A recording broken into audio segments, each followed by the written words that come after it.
Hello and welcome. Zesty Panda back again with messing with camera settings on his camera.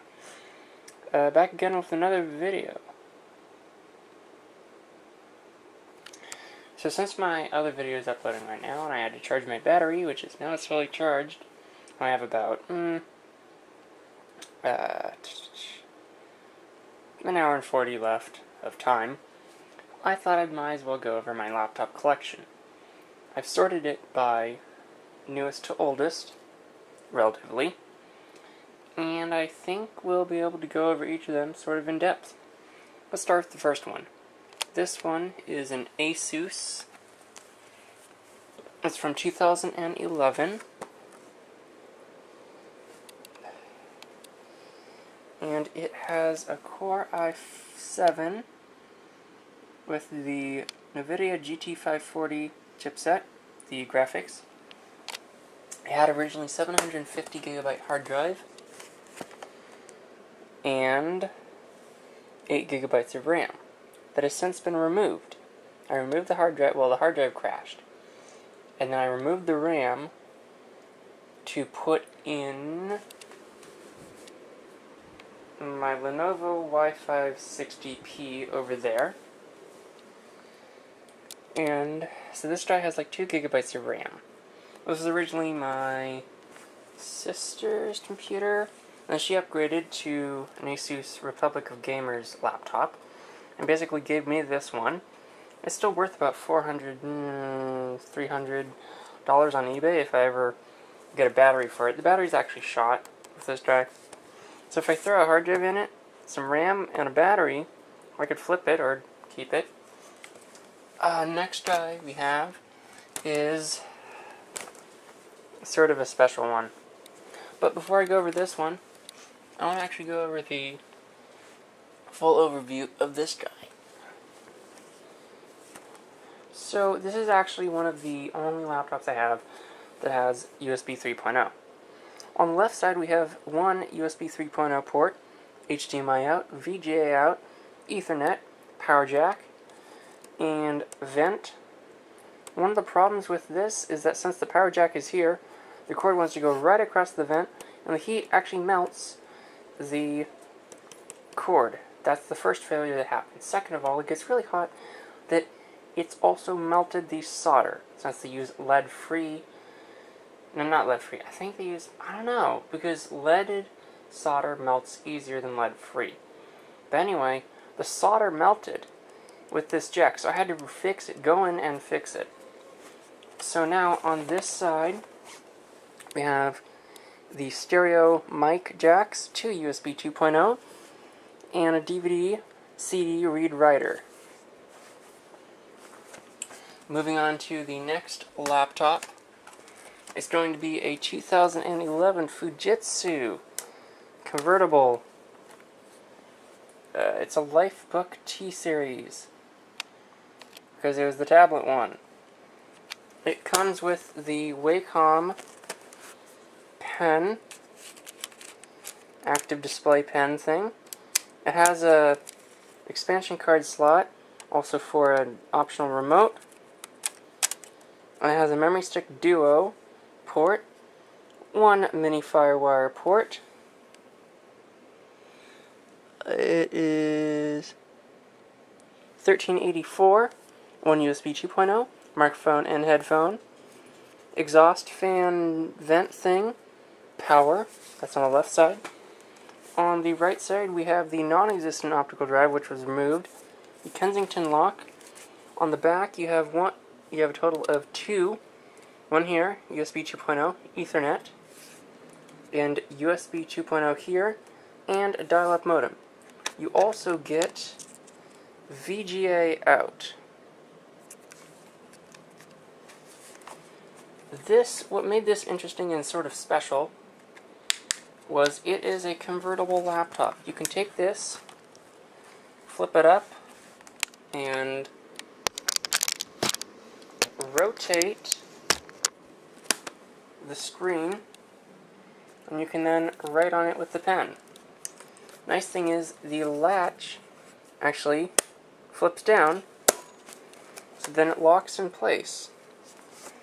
you may have been wondering, because you looked and saw that there is a big hole punched in the top. What happened with this was... Dog. What happened with this was originally my teacher's laptop. And he brought it to me to fix it. He said, "Hey Ryan, my laptop's not working. Can you fix it?" And I saw the hole and I was like, "You probably need a screen replacement." And his response was, "Well, how much is that going to cost?" I told him the price and said, "You know, since I already bought another laptop, you can keep this." So other than the fact that the screen is completely trashed, you can sort of see spiderwebbing right there. Spiderwebbing. Other than the screen is completely trashed, it works perfectly fine. I took the hard drive out, and actually, here's the hard drive caddy right here. It goes... So this whole panel removes. The panel pops up with these screws, and then the hard drive goes here. I have the battery and the optical also, but I'll probably just sell it as parts. But it was a pretty snazzy laptop when new. And he broke this in like 2012. He bought it and then damaged it, which is really sad. But he'd already bought an exact replacement for this, so he just gave it to me for parts. I just haven't gotten around to fixing it. Going down a little bit in age, we have this 2008 Compaq. This was one of my thrift picks videos. I don't know if it actually works. I mean, I plugged it in, but I don't know if the charging circuit is fried or what. Because if you wiggle the battery, the charging battery light will show up for a split second and then completely go off. It has no hard drive and it has 2 GB of RAM. It has an AMD Turion X2 with NVIDIA graphics and Wi-Fi enabled. It was an early Vista laptop. So performance-wise, it's better suited for Windows XP, because Vista is absolutely terrible with this. So on the left side, we have the multi-card reader, USB 2.0, a blank for where HDMI would have been on the upscale version, Ethernet, VGA out, charging jack, which is exactly the same as an HP because it's a Compaq. Around the back, we have nothing other than the CPU vents. And here we have a Kensington lock, a dial-up modem, 2 USB 2.0s, and then the DVD-ROM reader, CD burner reader.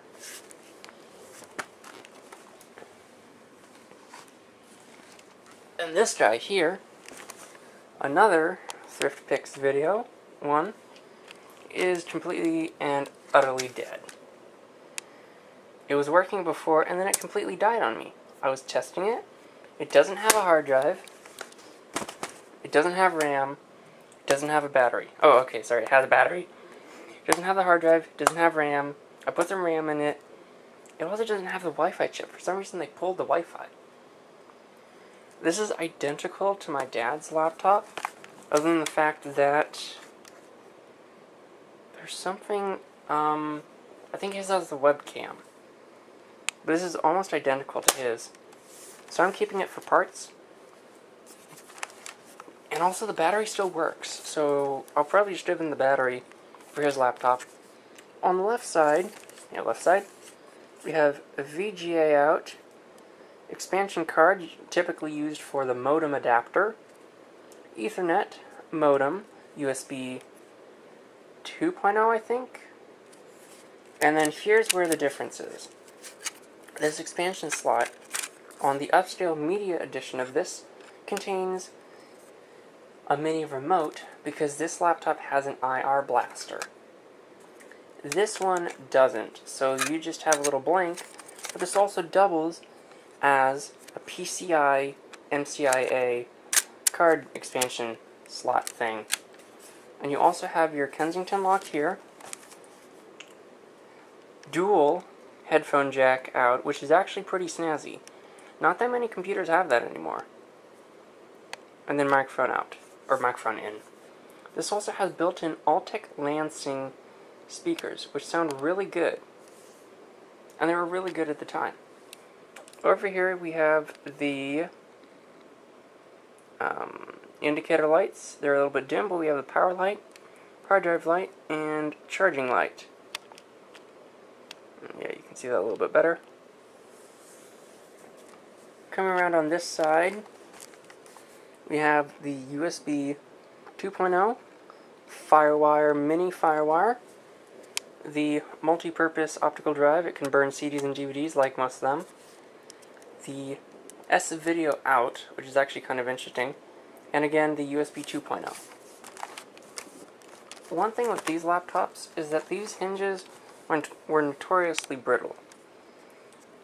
I don't think you can find one that has the hinge caps for both sides. Because on my dad's laptop, both sides are actually broken now.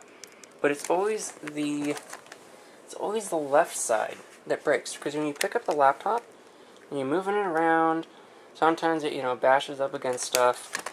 So this plastic gets brittle, especially since it's where the vent is. So it's getting brittle by heat. So it's gonna break. What else? Yeah, there was a bunch of stickers on this. So I peeled it off, cleaned it up, and then I actually tried to test it. Don't clean the laptop before you test it, because like we are, a dirty laptop is going to work versus the clean one's going to be broken.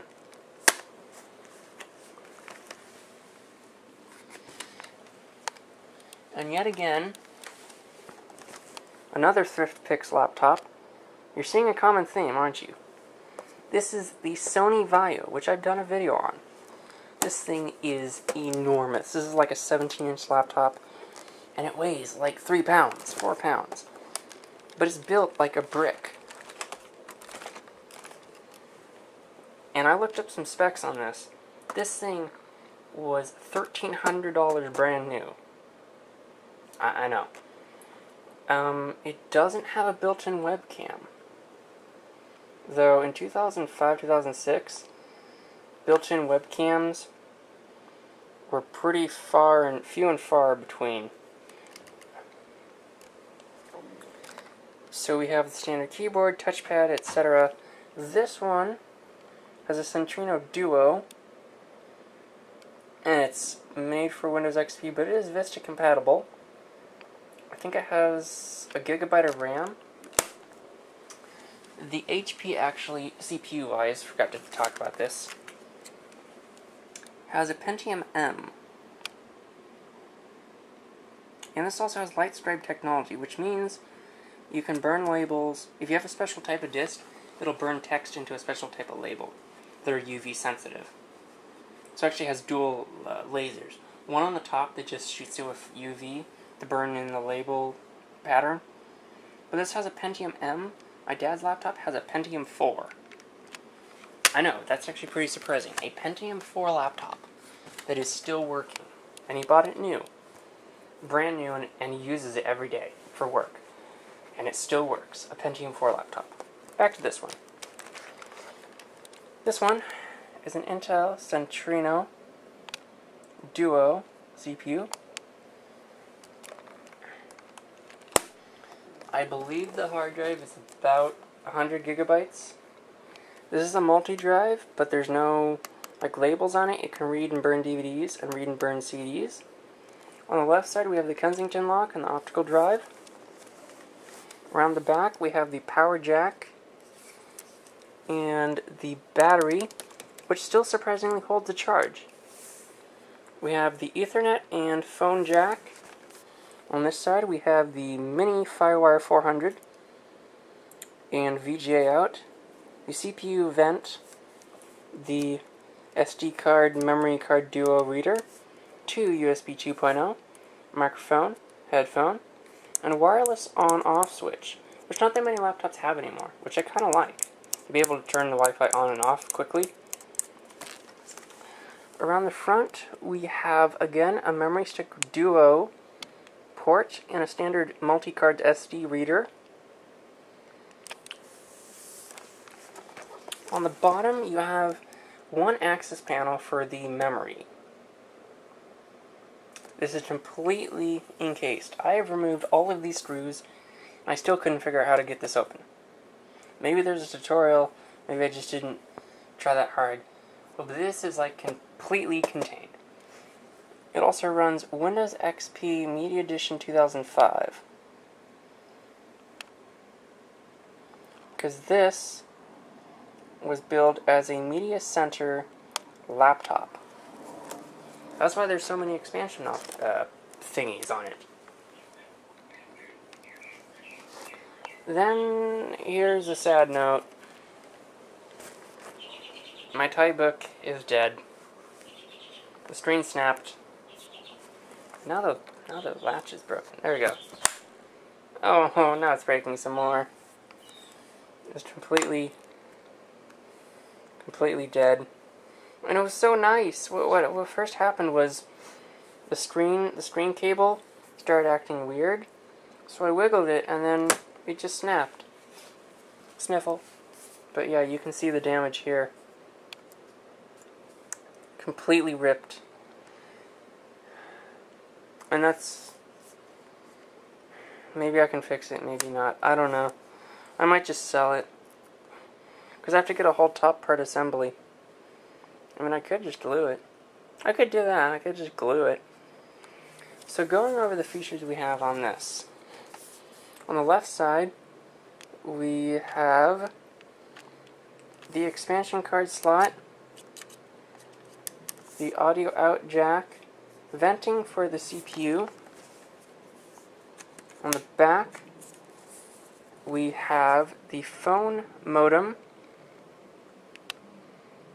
S-video out, VGA out, more venting, 2 USB 1.0, I think, Ethernet, full-size FireWire, charging jack on this side, Kensington lock here, venting, Wi-Fi antenna, and super drive right here. I could actually sell the parts and get some money back. And this battery here is still almost fully charged, and this battery still holds like 6 hours. Like a 6-hour charge. That's pretty good.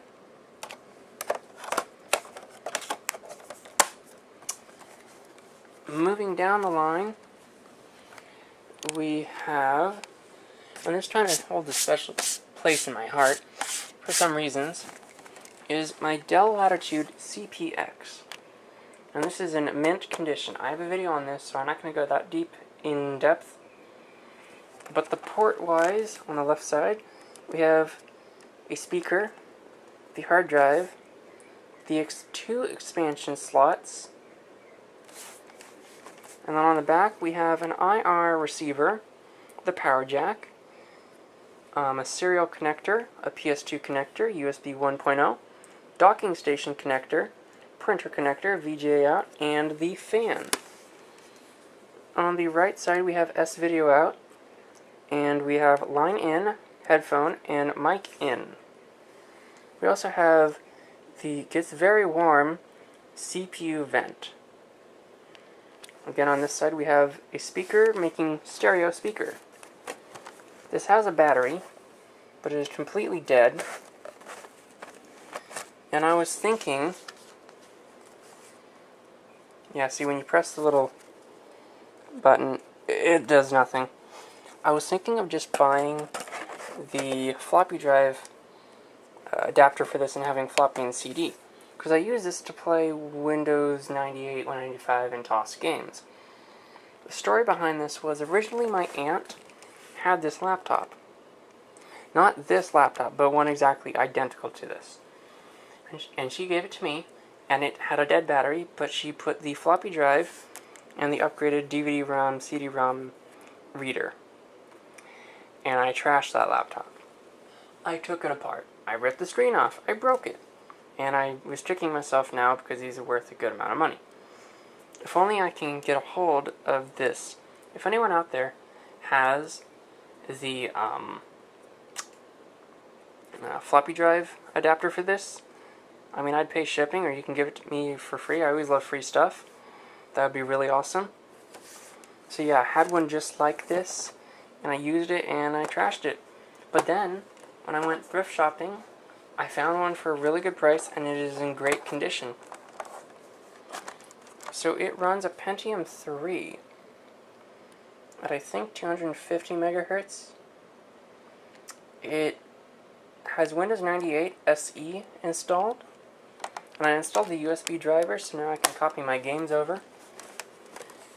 It has, I believe, a 20 gigabyte hard drive. So yeah, this one's a really nice one. I really like this for my DOS gaming. And then we have this guy. Yeah, there's something missing. This is originally a compact Presario. And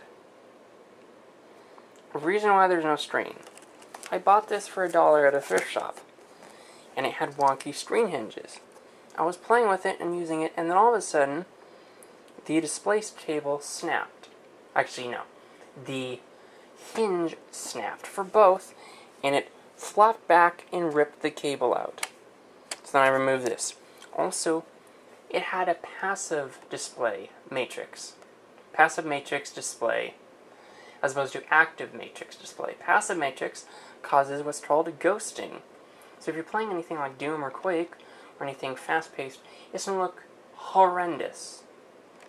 There are some people that like this, who will be unnamed, cough cough, who like to play adventure games and Putt-Putt Goes to the Moon on screens like this. I, on the other hand, like to have screens that look normal and don't have weird refresh problems. So now I use this as a portable MS-DOS gaming test thingamabob. I just set it up, use the VGA out, and I connect a mouse with this and use the keyboard. So going over the ports on the left side, we have the PC expansion card slot, 3.5-inch floppy drive, speaker. On the back we have the modem, Kensington lock, keyboard mouse PS2, USB 1.0, VGA out. We have the fan, and then a serial connector and a printer connector. We have the power jack.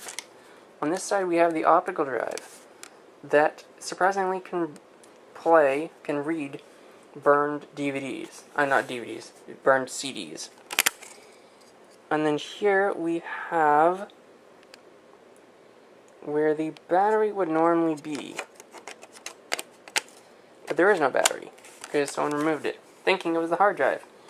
And here we have two subs, and we have microphone in and headphone out.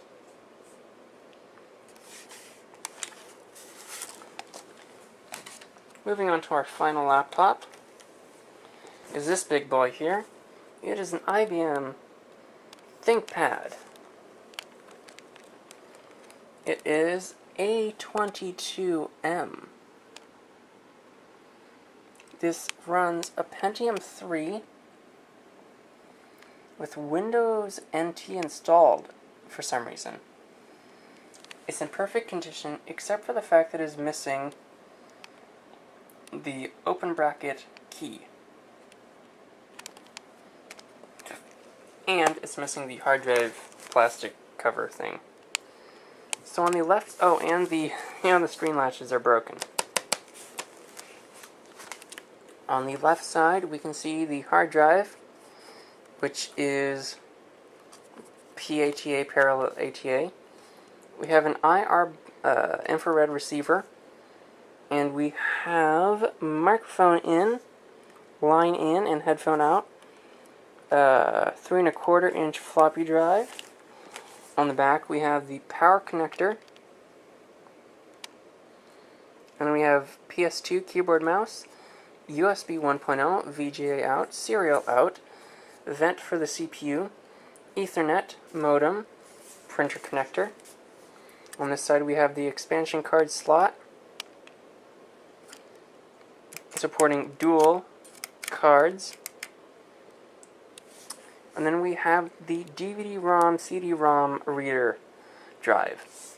We also have, interestingly enough, a keyboard PS2 connector and a blank where an IR receiver would be.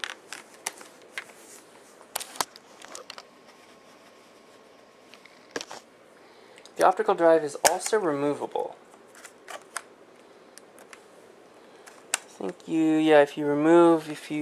No, I can do that. Why is it not? There we go. Okay. So then you release that, and you remove the optical drive. So, for those that weren't watching, there's a switch here. You click it, and the little handle pops up, and you grab that, and it unlocks, and then you grab the drive and you remove it. The system will actually not let you remove this if it's turned on, and it will not boot if it is removed.